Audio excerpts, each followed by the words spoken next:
Hi guys, இன்னைக்கு ஒரு சூப்பரான கோகனட் பர்ஃபி எப்படி செய்யலாம் பார்க்கலாமா. ஒரு கப் அளவுக்கு துருவன தேங்காய் எடுத்துக்கோங்க. ஒரு பாத்திரத்தில் 3 டேபிள் ஸ்பூனுக்கு நெய் போட்டு இந்த துருவன தேங்காவை போட்டு நல்லா ரோஸ்ட் பண்ணி எடுத்து வச்சுக்கோங்க.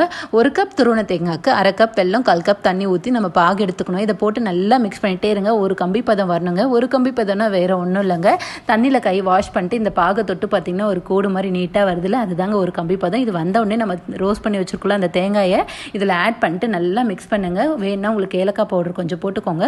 பாத்திரத்தில் ஒட்டாமல் நல்லா கெட்டியாகி வரணுங்க. அதுதான் கரெக்டான ஸ்டேஜ். இப்போ இது கரெக்டான ஸ்டேஜ். நான் கேஸ் ஆஃப் பண்ணிட்டு ஒரு பிளேட்டில் நெய் தடவி வச்சுருந்தேன். அதில் இதை போட்டு ஈவனாக அப்ளை பண்ணிவிடுங்க. அப்ளை பண்ணி ஆறுனதுக்கப்புறம் கட் பண்ணி எடுத்திங்கன்னா சூப்பரான கோகனட் பர்ஃபி ரெடிங்க. நான் மேலே டெக்கரேஷனுக்காக சும்மா முந்திரி வச்சுருக்கேன். உங்களுக்கு வேணுன்னா வச்சுக்கலாம், இல்லை ஆப்ஷனல் தான்.